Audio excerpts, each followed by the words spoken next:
So let's talk about the window object. Now, the window object is an object that is provided by the browser. So any browser that you use and you run your JavaScript inside of is going to give you a window object.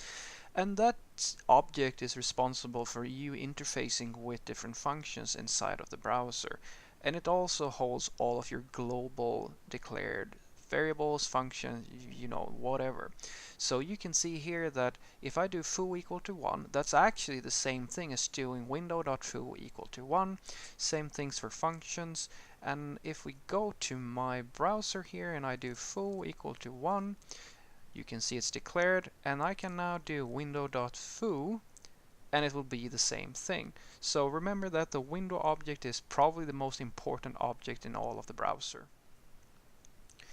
Alright, so let's look at some of the more useful things you can do with the window object. So the window object has two of the most important objects that you will use, and that's location and document. And for the most part, you don't have to do window dot whatever you're looking for. Usually you can just do the next index, which is in this case location. And so what I want to do is I want to link to something. So I do location.href is equal to http://google.com. Go to my browser, paste that in, and that's going to take me to Google. Now the loading time is a little bit slow here, but you can see, yeah, so now I'm on Google. Let's go back. Now next up I want to reload the page. So I do a reload by simply pasting and copying this. Sorry, copying and pasting, of course. And notice my reload button now. So I hit that and it actually reloads the page. That's also a useful function. Now let's look at the query selectors. So I want to grab the element with the ID of foo, paste that in, and Lord and behold, I got the element that has that ID. Same thing goes for the class selector. So query selector dot foo.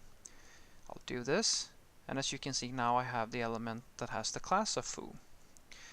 And last but not least, let's just grab the h1 tag, and here I got the h1 tag. So I can also create elements.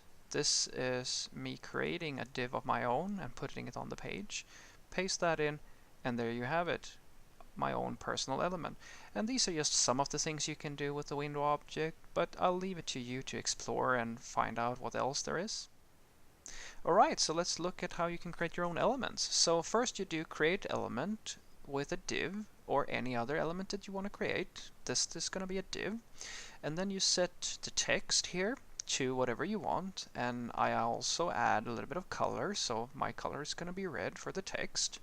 And then I add an onClick handler. So when I click this element, I say ePreventDefault, which is the event object that is passed into this function.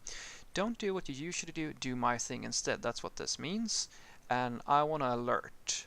And that's it, just a message box, and then we move on.